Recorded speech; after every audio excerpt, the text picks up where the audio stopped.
to our May 2021 webinar on resilience. So let's unpack what resilience really is in the next 20 minutes to 30 minutes, and let's make sure that we really understand what the skills are that you can build to become a more resilient you. I love that term, creating the resilient you. And we've actually done a lot of training programs recently that are titled that, because resilience is such an important skill set at the moment. And it's becoming more and more important as the world changes, as COVID and major global challenges, as well as the personal things that we face, come at us on a daily basis. And how we're able to cope with those things, and not only cope, and I'm really going to unpack during this workshop, this webinar, what resilience is. And it's not just coping, because you can't develop resilience in the moment when there's a challenge on. Let's talk more in a second, though. First up, have you got any expectations? Is there any things that you'd like to put in the chat box? So it's about you. This is about you. If there's anything you'd like to share, if there's anything that you'd like to know about specifically, and if there is, and I don't cover it off during the webinar, please reach out. Please let me know. Please email, phone, connect through our website, theguineagroup.com.au, so that you get the information that you need. A little bit about myself. So my name is Anton Guinea. I've been at leadership coaching and at this sort of work in the human development space, in the professional development space, in the personal development space, which includes resilience, for about 17 years now, the better part of 2 decades. Wow. And so I guess I've learnt not only from life, so I got a degree at the Uni of Life. Also got a few other qualifications, including soon to be a psychology degree, which is interesting. That helps me really, I guess, put some framework behind some life experience that I've got from a resilience perspective, which we'll unpack as part of this session. Now, about us together, we're all in this together, and you're going to hear the word collaboration a little bit during this webinar. This collaboration is really important. If you stay to the end of this webinar, you will get an email to send an email to. You get an email address. If you email us, I'll send you a free ebook of one of the books that I've written, one of the 5 books, The Choice Point, which talks about, I guess, resilience in a roundabout way, and it sort of unpacks how we make choices in life that affect how we deal with certain situations, both before and after. So if you hang around to the back end of the webinar, you'll get the email address to send an email to, and we'll send you a free copy of one of our books. Now, let's look at, I guess, what are we really talking about when we're talking about resilience? This little model here, is a model from Uri Rosso. So Uri Rosso is a neuropsych, and he's done a whole lot of work in the resilience space, and he studied resilience, and he's come up with the components, the elements, the PR6. So your personal big 6, or your personal resilience 6. And it's these 6 areas here that we're going to talk through during this session. And we're going to unpack each one of them, and what each one of them looks like, and what each one of them means to your development, your growth, your resilience. And when I say your growth and development, what I mean by that is that, and this is Yuri saying, resilience is not coping with challenge. Resilience is advancing despite adversity. Let me say that again. It's not coping with challenge. A lot of people think it's coping with challenge. It is to a degree. See, the thing about resilience is you can't develop it in the moment when there's stuff going on, when you're in the middle of a perfect storm. That's not when you develop resilience. That's when you just get through. That's when you cope. And I get that's why some people think that resilience is about coping. No, resilience is about having the skill set to contextualize what's going on for you, and the whole time that something's going on, having the ability to look forward and look through that situation so that you advance, so that you come through that situation and you not only come through it, you advance through it, so that you develop through it, and that even after it. And so, when something hard happens in our life, there's a mourning period, maybe there's a grief period, maybe there's a dealing with period. Resilience helps you get through that period so much more quickly also. So it's about setting yourself up for success so that when the tough time comes, you can advance through them, not just cope with them. And that's a different spin on life and spin on resilience. And what developing resilience is, and I've said this to a lot of groups now, that developing resilience is actually just about personal development. It's about developing you as a human being. Let's talk through what each one of these areas mean. Vision. Let's start with vision, baby. Let's start with vision. I love this word, vision. And the concept of vision in our life, the concept of being able to look forward and cast our mind forward, was first developed by a chap called Viktor E. Frankl. And vision talks about what drives us, our personal sense of purpose and direction in life. And the way that Viktor E. Frankl contextualized that was in relation to his experience in the concentration camp in Auschwitz, particularly during the genocide that was World War II in the 1940s. And Viktor E. Frankl very specifically, and there's been a whole lot of books written about Auschwitz particularly, and it must have been the worst of the concentration camps, because now we've got the tattooist of Auschwitz, and we've had the Man's Search for Meaning, which was Viktor E. Frankl, and the one that I'm listening to at the moment in Audible is called The Choice, from Edith Agar, who's a 16-year-old who lost her parents to the gas chambers at Auschwitz. And I'm just at the part of the book where she's going back to Auschwitz, which is really interesting. So she's coping with that inner turmoil of going back to a place that held so many bad memories and tough life experiences for her. And she did advance through adversity. 50 years later, it took her forever to really understand why something like as terrible as that could happen to her. And Viktor E. Frankl has a theory that it's your vision that helps you advance during adversity.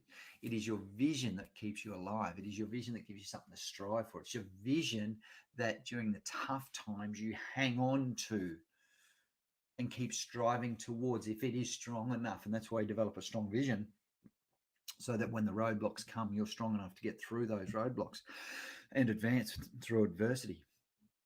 And what Viktor E. Frankl said is, they can hurt your body, they can't hurt your mind, they can't take away your vision. And he said that in his toughest times, he had this vision of his future, which he went on to achieve once he survived Auschwitz, would you believe? He wrote a great book about it, Man's Search for Meaning, and it's such a powerful, powerful book just around the power of vision. And he talks about the power of vision. And so that's one of the resilient skills that we can build and really develop, so that they help us to advance despite adversity. Now, composure. Composure. What a great word. Number 2, section 2 of resilience building. And I've got 2 letters on the right-hand side as I look at that screen, the right-hand side. It's called EQ. Now, EQ stands for emotional quotient, because composure is about how effectively we can regulate our emotions during difficult or stressful situations. EQ. An amazingly powerful skill set. Amazingly powerful. And put simply, so Daniel Goleman probably put it best and simplified the process for us, where he came up with the 2 words emotional intelligence. So that's where EQ started from, emotional intelligence. And then someone worked out, he probably worked out that we had intelligence quotient. So why don't we put E in front of quotient? Emotional quotient. We can measure IQ. Can't actually measure EQ yet. There's not like a test or a thing that measures how much can you control your emotions. What's your composure level? And even though the resilience test does that, it asks you some questions about your composure and how well you stay composed. It's really difficult to measure what's going on inside our brain, even though fMRI scans and different things can work out what's going on in our brain, and all our emotions happen at this part of our brain here. Now, when our amygdala, or when our emotional part of our brain, our limbic system, fires because we've been triggered, so we've been annoyed, we've been angered, we've been frustrated, We've been saddened. Remember, it's all choices, those things too, on how we feel and how we internalize our external world. It's not what happens to us, it's how we internalize it, which shows up in our EQ and our emotional control. Composure is about keeping our emotions in control under trying circumstances when there's triggers around. What I mean by triggers are things that happen in your life that could potentially affect how you feel if you let them. And it's hard not to let them affect how we feel sometimes. And emotional control is very specifically self awareness. Can you put a name on the emotion that you're feeling, especially in that moment? And management. If your emotions are going to go high, can you manage them and keep them at a controlled level? Keep them at a level where they're not going to drive your behavior to a point where you've got to apologize for something that you didn't mean to say or do just because you were grumpy, sad, whatever. And that's how some people do apologize, by the way, instead of apologizing for their behavior, which is probably more of an excuse. People just don't get why they do what they do when they're in this heightened emotional state. So to be able to keep our emotions under control, very, very important. And it's a skill set, and it can be learned. Absolutely can be learned, especially when you know what your triggers are. Now, the third step, the third part of resilience. Oh, by the way, that little graph that I showed you, that spider chart at the start of this webinar, was my resilience score. So, Yuri Rossi, you can do that. You can reach out to us, and we'll do that report for you. We can actually give you your resilience score and give you the areas that work, and you get a little report, and you actually get to work through what areas that you can do some personal development in. Reasoning. Reasoning number 3 plays a major part in how much confidence we have in our ability to solve unexpected problems and adapt to sudden change. I've got to tell you, team, the most important, underutilized, misunderstood, undervalued skill set that every single human being has the ability to do is to turn lessons into blessings. What do I mean by that? So in personal development, and particularly an area of communication called NLP, which is neuro-linguistic programming, which was how we, I guess, contextualize the world and how we communicate with other humans based on their experience of the world and ours, which is called getting into rapport, so that we have a similar experience when we're connecting with other humans. And NLP taught us one skill set, and that skill set is to reframe. So what is reasoning? Reasoning is reframing. Now, what do I mean by reframing? There is a silver lining. Every cloud has a silver lining. There's a positive in most things. Now, I've never had cancer.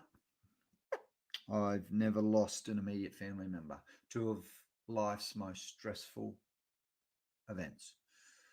And so when I'm talking about life events as part of a webinar like this, I mean general life events, not the ones that are crueling, that are crushing, that you actually don't probably get over. Yes, we can get through cancer. You're always in remission once you've had cancer, from the study that I've done. And grief for the loss of a loved one. So the most stressful life event, bar none, is losing an immediate family member, particularly a child. So, I'm not talking about those things because I don't think you can reframe them. It's just my personal perspective. Maybe people say that things happen for a reason. I don't know why those things happen. Anyway, in general terms in life, right, we can reframe most things. Most things that happen to us, we can go, right, that's a lesson. What's the blessing?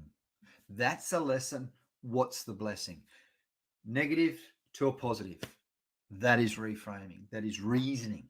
That is saying, you know what? There's something good in this situation. Now, I'm going to tell you that people say to me regularly, how come you're so positive? How come you're so energetic? How come you're happy most of the time? Well, I'm happy most of the time, not all the time. If you saw me some days, I run a business. I'm studying psychology. I'm a triathlete trying to race for our country, like at that level. And I've got a family that I love, which is my first priority. So I've got some competing priorities on my time, right? And like we all have. I've never. Well, you're not allowed to even use the words in this office too busy, because that's just crap. Because we're all too busy. So I have down days too. People ask me regularly, though, how you stay up? How do you stay up, Anton? I'll tell you how I stay up. I've learnt this skill of reframing. I've learned to always go, and you know what? This is the good that we can take out of it. This is the lesson from this blessing. It's been the skill set, I think, when I look back on my life, that's helped me out so much. Whether it's been a workplace injury that could have claimed my life, whether it's a financial ruin and collapse and having to rebuild our finances after a catastrophe. Whether it's the normal being made redundant, that's a stressful life. I've been through that one. I can tick a few of the most stressful life events off, except for probably those two that I talked about before. And there's always a lesson. There's always a lesson. There's always a positive that we can take from it, and that's reasoning.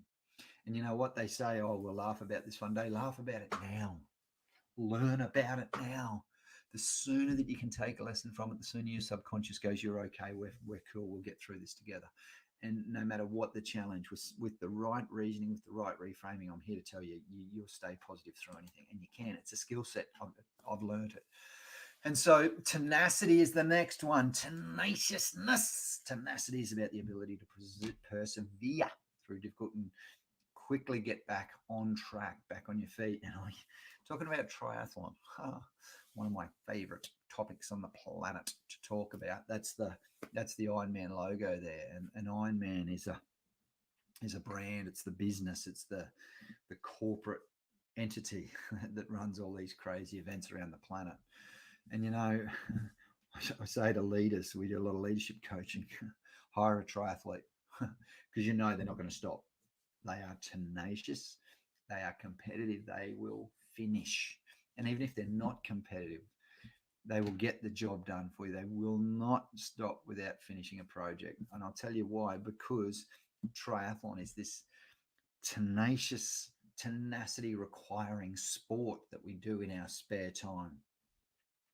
That an Ironman triathlon could take up to 17 hours. It's a 3.8k swim, a 180k push bike ride, and then a 42.2 kilometer run, a marathon at the end of it. That's a big deal in a day. That's a big deal. And talking about resilience and developing these skills before you need them, think about an Ironman triathlon, for example. You don't turn up on the day. You don't turn up, jump in the water and start swimming 3.8k. Some people train for a year for an event like that. The minimum amount of training for someone that hasn't done a lot of these events before is 24 weeks. 24 weeks before you go and do that sporting event. Half a year. And so, if that event is a big enough thing that we're going to spend 24 weeks of our life training for, and potentially up to 10 to 15 hours a week of training you build up to, or maybe even 20 hours a week of training. We spend way less than that doing personal development, building resilience, building our tenacity for life. Seriously. Most people, when I ask people in a program, what's the last book you read? They said, oh, we haven't read one since school. This stuff that we're talking about today is personal and professional development. It's about learning skills. It's about audio books. It's about YouTubing. It's about reading. It's about, here we go, for your improvement. It's about having books like this ready to go, so that when you've got a challenge, you go, how do I get through that? And it's about knowing that you're going to be tenacious enough to get through any challenge and get through difficult circumstances. Life is like an Ironman triathlon, I'm telling you. You get in the swim, you toe the water, you put your toes in the water, you jump in. It's a bit cold some days, and other days you might get a wetsuit to wear and get a little bit. You might be able to float through the swim a little bit, and then it's onto the bike for the long journey. Sometimes it takes you 5 to 6 hours to ride 180 k's. It's a long time in the saddle. And then you get off the bike and you've only got to run a marathon. And that takes some tenacity. It takes training. It takes preparation. Be prepared for life, team. Do the personal development work and the resilience building work before you need it. The next one is collaboration. Whoa. One of my favorite words on the planet, collaboration. It's about the critical need of the human brain to have close and secure connections with others. Isn't that the most beautiful sentence you've ever heard? Collaboration is about the critical need of the human brain and the human species to have close and secure connection with others. It includes having support network with friends, partners, families, colleagues, even pets can have a profound effect on our collaboration and our connection with other beings. And collaboration, so it's about relationships and support networks. I guess support networks are just relationships. And I've got the word there very specifically, we. So relationships are about we, not me, which is a great word. It's about us. We're all in this together. And you know what? I think sometimes we forget that. This is what I want you to ask yourself if you're listening to this webinar today. And I'm gonna say this very specifically, that three is the right number. If you're out there, I'd love you just to think for a moment. Let's say something happened and you got a phone call at 3 o'clock in the morning and said you had to move house. So you decide you're going to move house at 3 o'clock in the morning, and you need 3 friends there before sunup to help you get started. Have you got 3 close, walk over broken glass for you friends, colleagues, buddies, pals, whatever you want, whatever the word is for you? You got 3 people that you could call at 3 o'clock in the morning to come and help you move house, and they'd be there in a heartbeat. Take the call, see you soon, they'd say. They're the people that are in this section here about collaboration. We don't do life alone. Seriously, life is a team sport, and I've got those 3 buddies. No worries. I've needed them. Guess what? To move house, and I had to ring them one day. So I need to, in a hurry after financial collapse. I had to ring them and say, "Boys, I need a hand," and they were all guys, and they showed up, and it meant a lot. And I couldn't have done that part of life without them. The longest studies of the human species around happiness and about longevity of life found one thing. The longest study of humans, starting from when particular people were in university in America, and you can Google this, there's a TED talk about it. The longest study of humans on this planet came up with one finding. How many? One finding. And that finding was this: for a happy life and a long life. So happiness and longevity are actually connected in life. Like, the happier you are, potentially the longer you're going to live, as long as you don't have any of those catastrophes that occur, like an illness or a terminal sickness or an incident. Longevity and happiness are linked to one thing and one thing only: the quality of your relationships, both social and intimate. The quality of your relationships, both social and intimate. That's collaboration. Calling someone at 3 in the morning and say, "I need your hand," and they be there for you without thinking about it, in a heartbeat.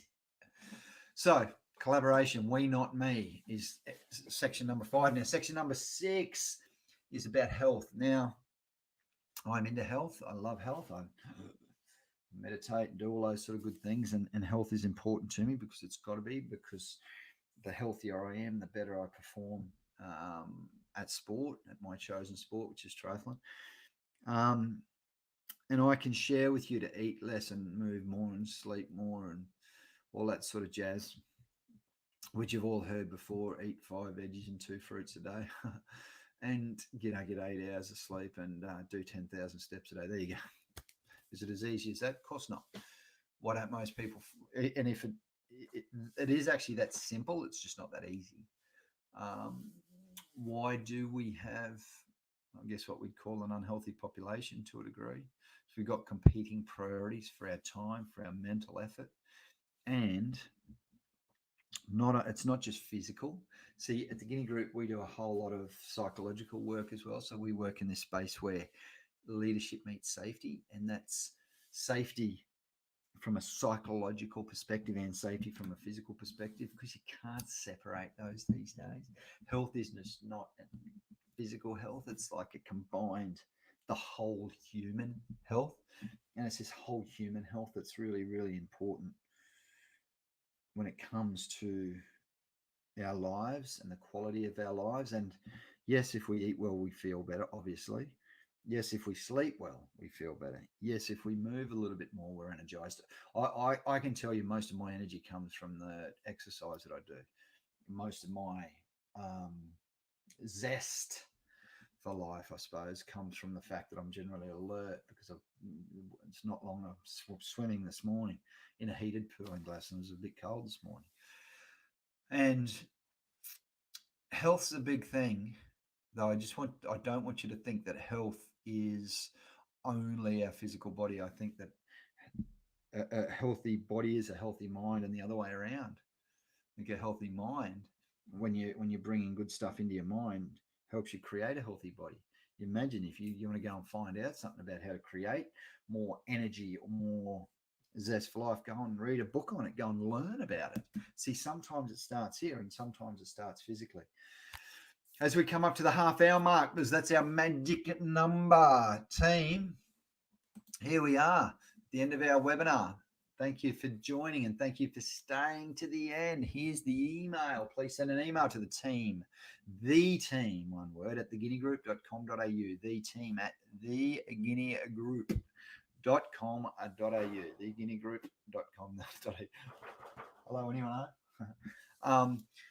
We'll email you a soft copy of that book there, The Choice Point, and how to move from where you are to where you belong. And that book really is, when I think back on it, is a book on advancing through adversity. There's two stories in that book of a couple of buddies of mine that have really dealt with life challenges and how they've got through those. So I think you'll get some value. Now, I've got a bullet point on the bottom of this: reach out for more information or reach out for your Resi score, which was that spider chart at the front. If you'd like us to do your Resi score for you, there is a slight cost. It's very insignificant. Please give us a call and we'll get that organised for you.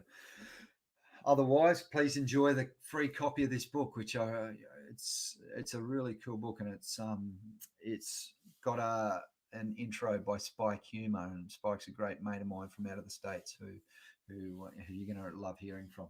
Team, thanks heaps. Thanks for joining. Enjoy life. Get resilient. Advance through adversity. And I will see you for our June webinar. Thanks, team.